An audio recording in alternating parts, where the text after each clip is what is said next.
A derrota dos assírios. A apostasia que reinara em Judá parecia diminuir com a morte de Acás e com a coroação de seu filho Ezequias em 716 a.C. Vamos ler o que diz o segundo livro de Reis sobre o novo rei. Está no capítulo 18, verso 5. No Senhor Deus de Israel confiou, de maneira que depois dele não houve quem lhe fosse semelhante entre todos os reis de Judá, nem entre os que foram antes dele. Assumindo o trono e reconhecendo as transgressões de seu pai, Ezequias quis refazer a aliança com o Deus de Israel.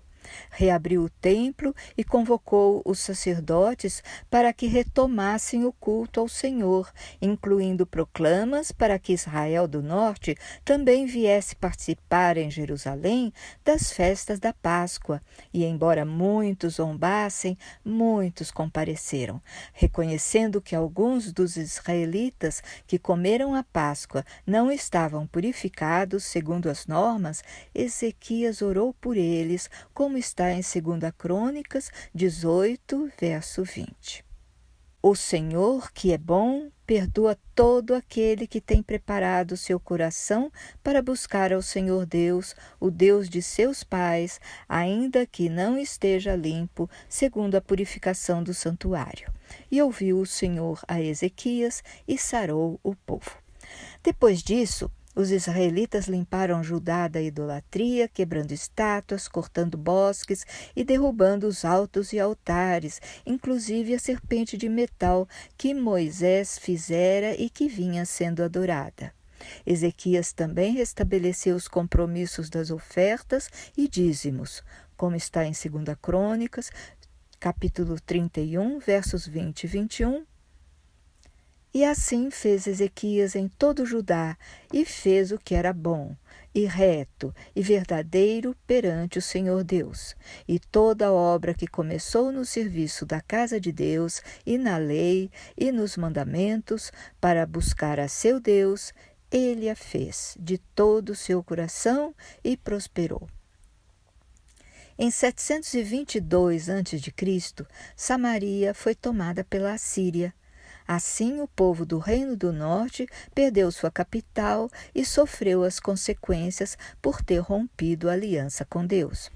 Oprimido pelos altos tributos cobrados pela Assíria, Ezequias rebelou-se contra essa nação no momento em que ela lhe pareceu vulnerável, com a morte do rei Sargão II e a coroação de Senaqueribe, no ano 705 a.C. Vamos ler 2 Reis 18, verso 7. Assim foi o Senhor com ele.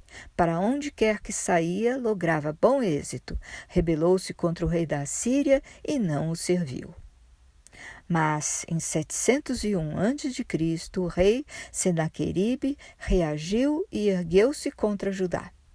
Então Ezequias reuniu colaboradores, fortaleceu muralhas e construiu torres, e secou as águas das fontes fora das cidades, para que os assírios não se servissem delas. E provavelmente, valendo-se de uma caverna pré-existente nas rochas, abriu um túnel que desviava a água da fonte de Siloé para dentro da cidade. Enfim, Ezequias estava preparado para um cerco, garantindo água dentro de Jerusalém. Além de equipar seu exército, Ezequias agiu como um líder espiritual. Conforme 2 Crônicas, o rei animava o povo e encorajava seu exército.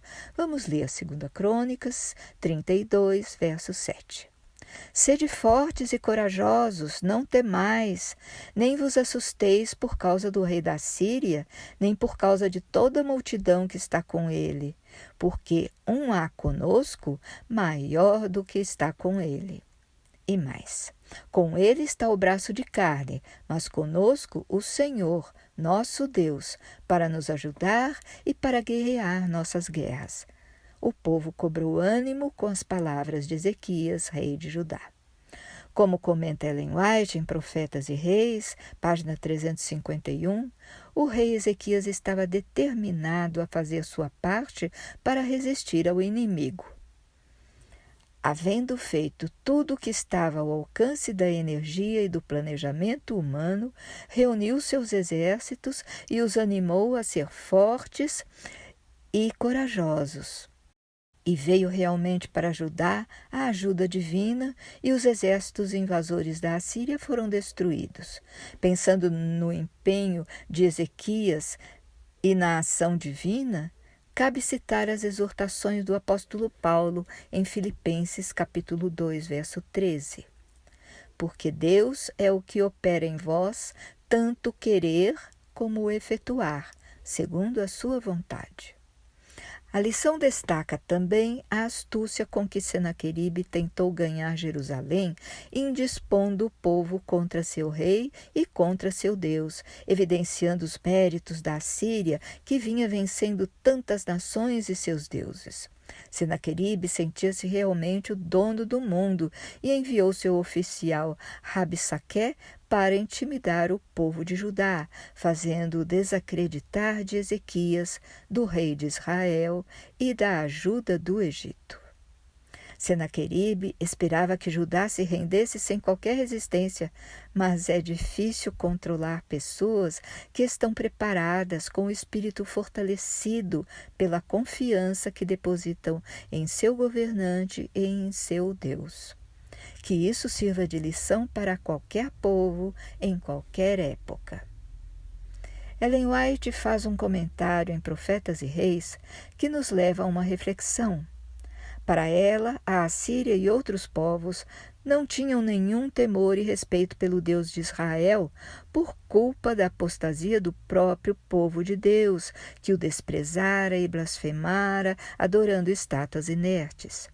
O que Deus espera de seu povo é que reflitamos sua imagem e busquemos seguir o seu caráter, para que todos ao redor queiram conhecê-lo. Quando nós mesmos o desprezamos e o desacreditamos, que imagem de Deus estamos passando para as outras pessoas? Ouvindo as insolentes e ameaçadoras palavras de Rabsaqué, que falava em nome de Senaqueribe, os representantes de Ezequias se entristeceram, mas nada argumentaram, pois assim lhes instruíra seu rei. Rasgaram suas vestes e foram relatar a Ezequias, que ficou angustiado, e orando a Deus lembrou-se de buscar os conselhos de Isaías, e o profeta lhe disse: Assim diz o Senhor, não temais por causa das palavras que ouviste, com as quais os servos do rei da Assíria blasfemaram contra mim. Eis que meterei nele um espírito, e ele, ao ouvir certo rumor, voltará para a sua terra, e nela eu o farei cair morto à espada. Não temais, diz o Senhor a Ezequias, conselho parecido com o que tinha feito a Acás. Acautela-te e aquieta-te. Uma mesma exortação aos dois reis, pai e filho, sendo que Acás, em sua época, a desprezou, enquanto Ezequias, chegada a sua vez, confiou nela. Acás, desesperado, foi à procura do rei da Assíria, enquanto que Ezequias, confiante, foi ao templo e orou ao Senhor. Assim começa a sua oração. Ó Senhor dos exércitos, Deus de Israel, que estás entronizado acima dos querubins, somente Tu és o Deus de todos os reinos da terra. Tu fizestes os céus e a terra. Ezequias considerou que a vitória de Senaqueribe punha em jogo o nome do Senhor frente a todas as nações e terminou sua oração assim: Agora, pois, ó Senhor, nosso Deus, livra-nos da sua mão, e assim saberão todos os reinos da terra que só Tu és o Senhor. Nessa oração, que pode ser lida em Isaías capítulo 37, dos versos 15 a 20, Ezequias reconhecia Deus como Criador, único e verdadeiro, onipotente e onipresente, Senhor de todos os reinos da terra. Fim da oração, Isaías traz a resposta do Senhor. Vamos ler, está em Isaías 37, verso 33. Portanto, assim diz o Senhor acerca do rei da Assíria: não entrará nesta cidade, nem lançará nela flecha alguma. Tampouco virá perante ela com escudo, ou levantará trincheira contra ela. Pelo caminho por onde vier, por esse voltará. Porém, nesta cidade não entrará, diz o Senhor. E o Senhor completa no verso 35. Porque eu ampararei esta cidade para livrá-la, por amor de mim e por amor de meu servo Davi. Quanto à Síria, veja o que lhe aconteceu. Está em Isaías 37, versos 36 e 37. Então saiu o anjo do Senhor e feriu no arraial dos assírios a 185.000 deles. E quando se levantaram pela manhã cedo, eis que todos estes eram corpos mortos. Assim Senaqueribe, rei da Síria, se retirou e se foi, e voltou e habitou em Nínive. Quanto ao rei Senaqueribe, veja como terminou sua vaidade e arrogância. Está em Isaías 37, verso 38. E sucedeu que, estando ele prostrado na casa de Nisroque, seu deus, Adremeleque e Sarezer, seus filhos, o feriram à espada. Escaparam para a terra de Ararate. E Esarhadon, seu filho, reinou em seu lugar. E quantas cidades fortificadas de Judá que haviam sido destruídas pela Síria, Isaías, seguindo seu estilo, lhes aponta sinais para que antevejam as ações futuras de Deus. O profeta tranquiliza o povo, pois Deus proverá suas necessidades e promete que se recuperarão. O sinal será que naquele ano o alimento brotará espontaneamente da terra, e no ano seguinte o que daí proceder. Mas no terceiro ano semearão e colherão. Vamos ler os versos 31 e 32 de Isaías 37. Porque o que escapou da casa de Judá e restou, tornará a lançar raízes para baixo e dará frutos para cima. Porque de Jerusalém sairá o restante, e do monte de Sião os que escaparem. O zelo do Senhor dos Exércitos fará isto. O zelo do Senhor é fruto de seu amor, e temos que confiar que Ele zela por cada um de nós. Como um alento para nossas tribulações, cabem aqui as palavras de Ellen White em O Maior Discurso de Cristo, página 100. Quando de fato acreditamos que Deus nos ama e nos quer fazer bem, cessamos de afligir-nos a respeito do futuro. Confiaremos em Deus assim como uma criança confia em um pai amoroso. Então desaparecerão nossas tribulações e tormentos, pois nossa vontade se fundirá com a vontade de Deus. A campanha militar que envolveu Judá e a Assíria aparece nos segundos livros de Reis e Crônicas e em Isaías, e graças a escavações arqueológicas, a partir de 1847, foi localizada a antiga cidade de Nínive e o Palácio Real, com objetos e paredes inscritas que relatam pomposamente as conquistas do rei Senaqueribe. Dentre elas, prismas de barro que registram em acadiano o cerco de Jerusalém. No entanto, nenhuma figura ou escrita mostra Jerusalém sendo conquistada, e sabemos o motivo. Uma intervenção divina livrou Jerusalém e silenciou Senaqueribe, evitando que o povo de Deus fosse totalmente disperso pelo mundo, deixando sem berço o Messias prometido. Vamos ler Ellen White em Profetas e Reis, página 361.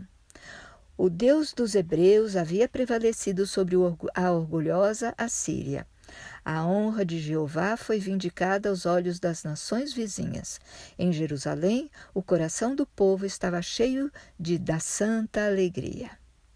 As reformas do rei Ezequias haviam sido abençoadas, mas vamos ler o que está na página 249 do Comentário Bíblico Adventista, volume 4.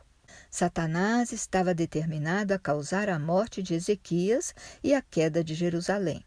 Sem dúvida, ele pensava que se Ezequias estivesse fora do caminho, seus esforços para a reforma cessariam e a queda de Jerusalém poderia acontecer mais rapidamente. No capítulo 38, Isaías narra a doença de Ezequias e como Deus lhe envia a mensagem de sua iminente morte.